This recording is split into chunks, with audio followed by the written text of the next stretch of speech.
So we've talked about Hoffman. We've talked about Anna Paquin for a second. Edward Norton.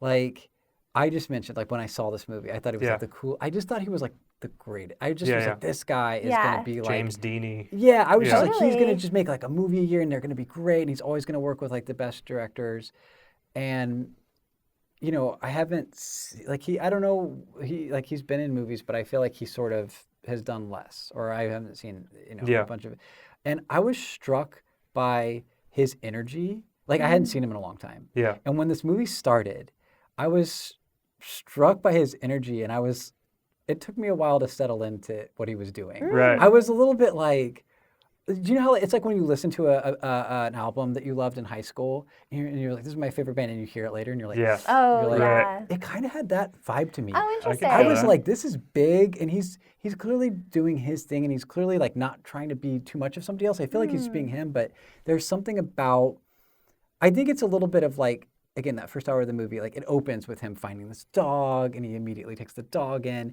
and to me it just feels like it's, again, like the magic trick is too much showiness. Where I'm like, I get it, like he's like a drug dealer with a heart of gold. but I was really, and in a weird way, like that made me feel like the movie felt kind of dated in a 2002 way, where it was like this Hollywood movie about a difficult adult subject of, you know, a guy getting ready to go to prison, but it still had to sort of like, it did all this sort of like Hollywood sort of like cute moments to try to make sure that like you were in the pocket for this guy. And I didn't remember that about the movie, and I really didn't like it this time. And his performance in the first half of the movie and Barry Pepper's just felt to me like a little bit like the best way I can describe it. And maybe I was just in a really bad mood. And again, I like this movie. And by the time I finished it, I was like, this movie's great. I was like crying. It's great. Yeah. That's like, I guess, so the magic trick ultimately does work. But like, at the first half, I was like, it reminded me of like an SNL sketch. Like him and Barry Pepper and what they were doing. I don't know. Maybe I'm being way too mean. Well, what were the That's really scenes? What was the interesting. first hour? Are you saying them separately, what they were doing? Yeah, I just felt like, because even like with Rosario Dawson, when he comes in and he's like, I can't talk right now, baby. Like, I was just like, well, this is like so crazy. Like, this is like, they just felt like too much. And once they get to the club, something changed. And again, this is where I did the second night. But once they get in the club, like I felt like I was just like, all the stuff that Spike Lee is doing as a filmmaker there, like it just makes sense to me because they're in a club and people are, and you've been with them and you kind of know what the stakes are. It's an interesting thing to think about, that, you know, just the fact that like Spike Lee is making this movie about, you know, a predominantly white group of characters.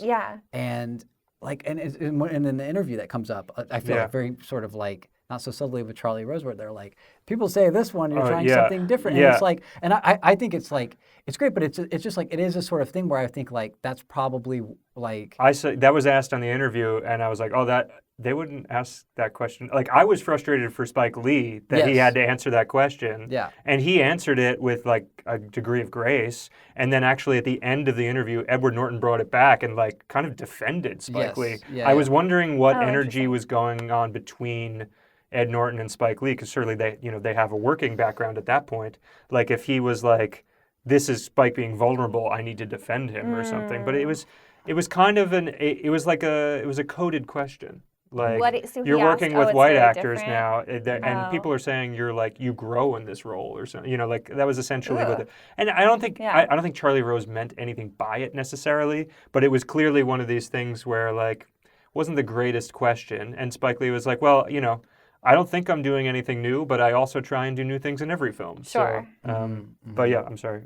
No, I guess I'm just really curious if you guys were on board with like what Norton was doing from the beginning, because that was like the number one thing I think. And then I promise I'll not talk about the first hour anymore. That's okay. But it's just like that. There was something so like, you know, it's like when you see somebody and they're doing a lot. I don't know. I can't explain. It's just like overacting or over. I think it's not even so much that it's just like the fact that I guess the script feels the need to be like, and he also loves dogs. Oh, I got it. You know what I mean? Like, to the point where like, it kind of like wants to, I don't know if it wants to have it both ways, but it's like, he is a heroin dealer and he's ruined people's lives, but it's like, I think it really quickly wants to get into like, but he's really, I mean, look at him. Like, he's so good. He's Edward Norton. Right. And I just felt like it just felt really Hollywood. It felt really Hollywood, like not in a way that was like sort of, I don't know. I think I have some, I'll let you go first of what you felt about it. I mean, I guess I feel like I come at it from a different perspective because it's the first time I've seen it, and I'm actually not super familiar with Edward Norton. This is like a weird fun fact, but until maybe about 5 years ago, anytime anyone said Edward Norton, I pictured the husband of the, like, you know, in The Honeymooners, there's that other couple that hangs out with Alice and the main guy. You thought that was Edward Norton? Art Carney. You thought Art Carney was Edward Norton. That's awesome. Yes. Oh my God, what if Art Carney had been in this movie as the guy? And everyone like talks about Edward Norton as this like really attractive, like. You're like, really? All right. What are you into? And I'm also like, why is everyone such a big fan of like the other husband from The Honeymooners? So anyway, I come from like a very fresh perspective.